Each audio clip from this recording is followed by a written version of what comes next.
input yang masuk ke otak manusia semakin banyak. Itulah yang menghasilkan kreativitas. Beda dengan zaman dulu, ketika teknologi belum berkembang, maka inputan ya itu aja gitu. Maka wajar referensi dan literatur orang untuk kreatif terbatas. Zamannya dhewe kuwi TVRI kan, TV nek siji. Wis beritane ya wis nek. It's DJ.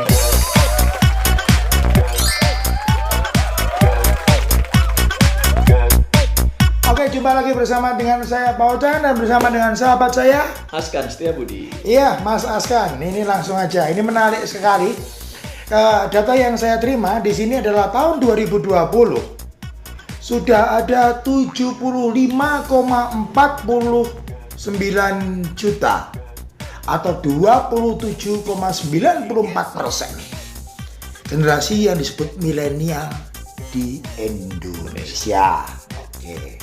Timbul pertanyaan, bagaimana milenial menggunakan kreativitasnya?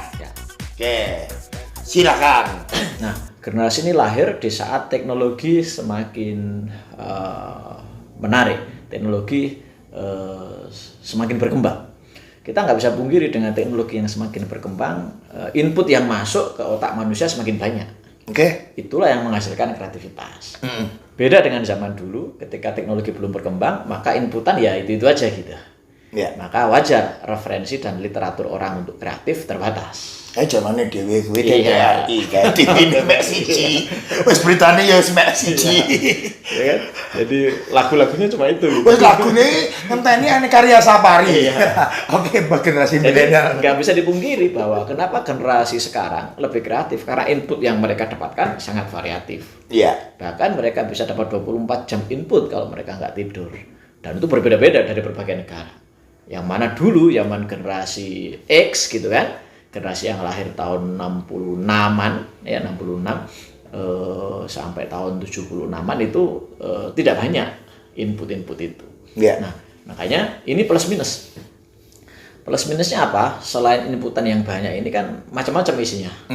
Ada yang positif, ada yang negatif. Of course. Ya, maka kalau kita lihat sekarang kreativitas juga ada di dua kiblat itu kan, kreatif yang negatif dan kreatif yang positif. Nah, kita fokus di kreativitas yang positif.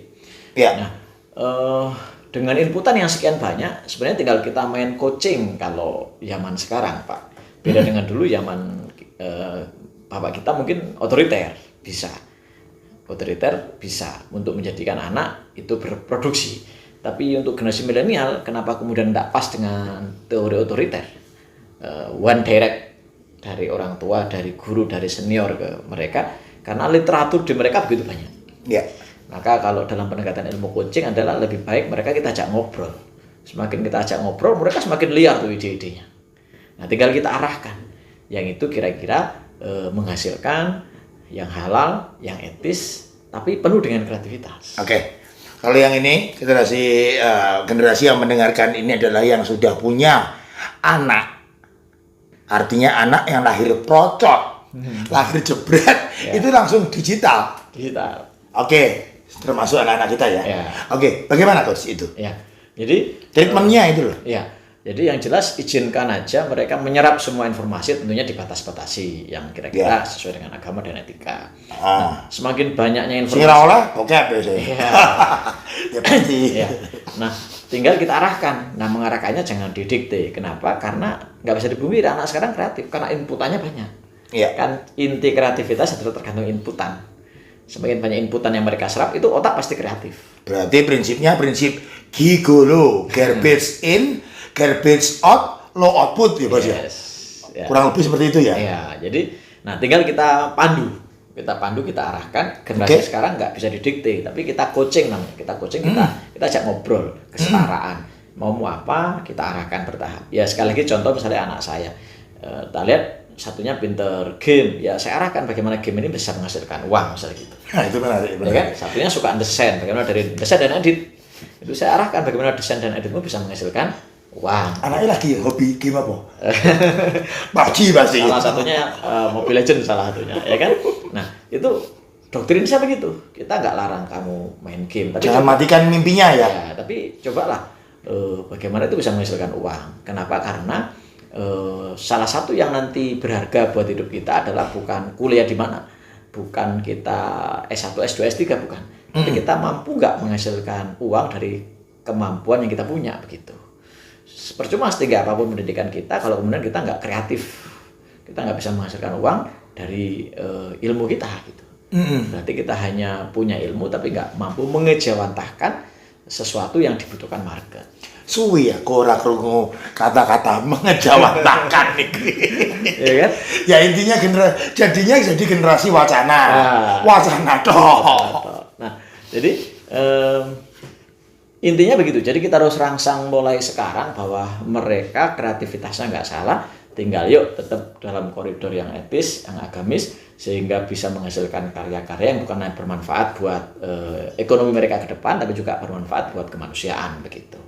Nah, ini yang harus kita sebagai orang tua wadahi, gitu ya. Ya kan? Nah, dengan pendekatan coaching ya, bukan dengan pendekatan instruksional, tapi pendekatan yang kesetaraan. Nah, ini yang bagus. Contoh di kantor saya sendiri. Kantor saya sendiri bisa dibilang 70% milenial, gitu. Maka saya sangat amat jarang untuk mendoktrin dan mengarahkan dengan terlalu keras kalau kaitannya dengan ide-ide kreatif.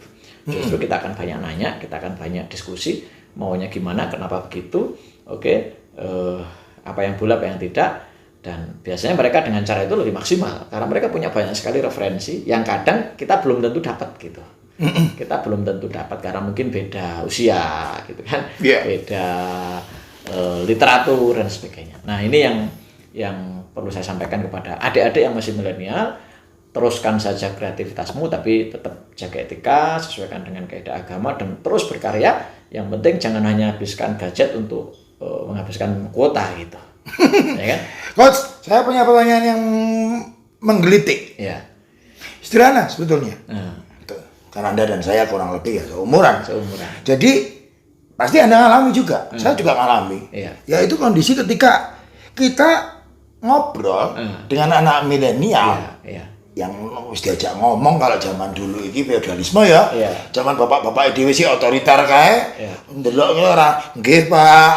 Ya Pak. Yes sir, kan begitu. Lah iki malah generasi bapaknya juragan iki jak ngomong ki ambek HP-nan. Nah. Anda enggak ngalami itu atau istilahnya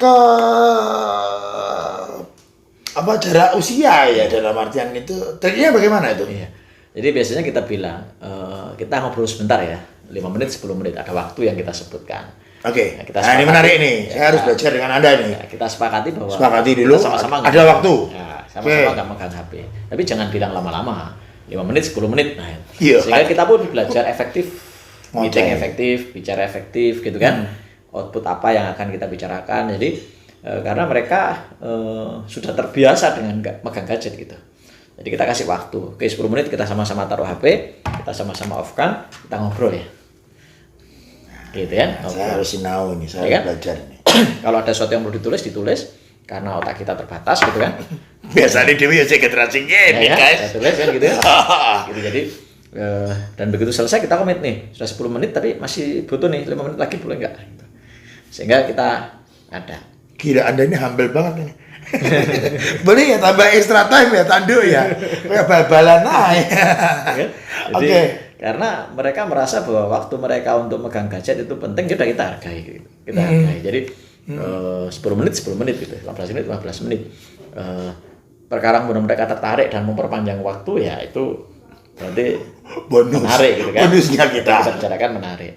Nah, gitu. Jadi setelah itu komit selesai, gitu. Nah, itu sih kalau yang saya alami dengan generasi milenial. Jadi kita sepakati bahwa kita sama-sama butuh HP, kita sama-sama gila HP saat ini, gitu kan. Kalau HP ketinggalan, lebih kita cari daripada pasangan kita yang ketinggalan, kan gitu. Betul. Oh, yang disembah HP kok. Ya kan?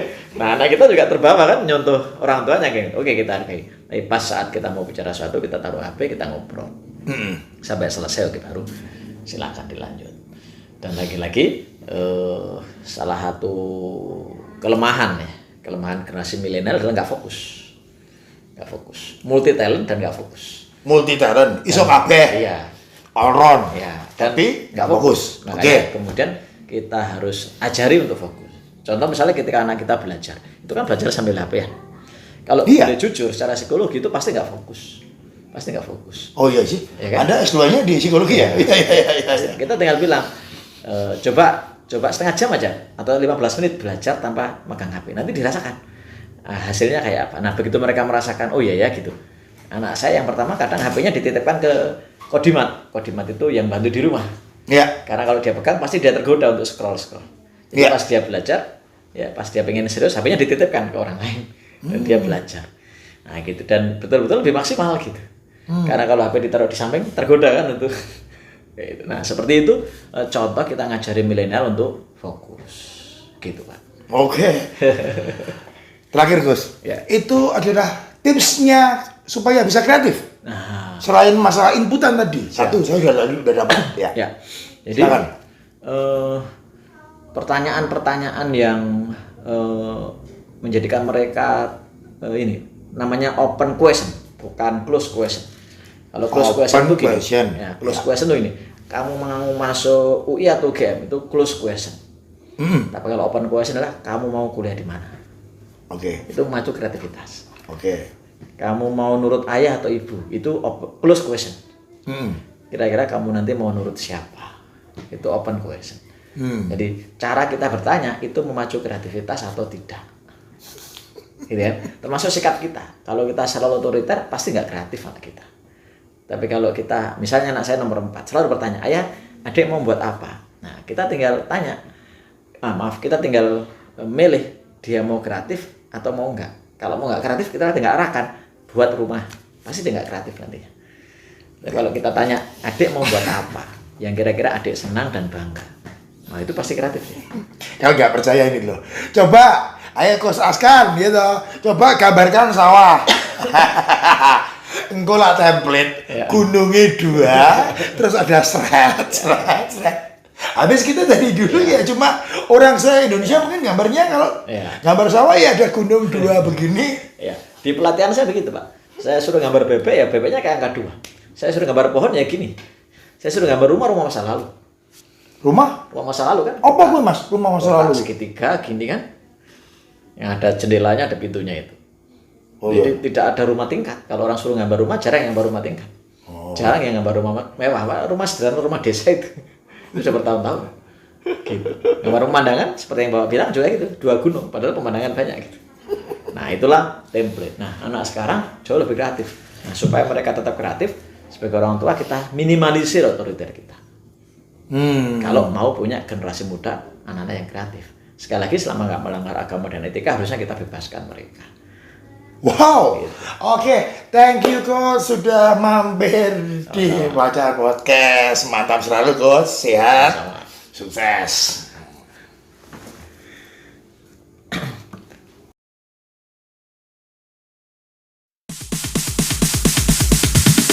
Sorry, it's DJ.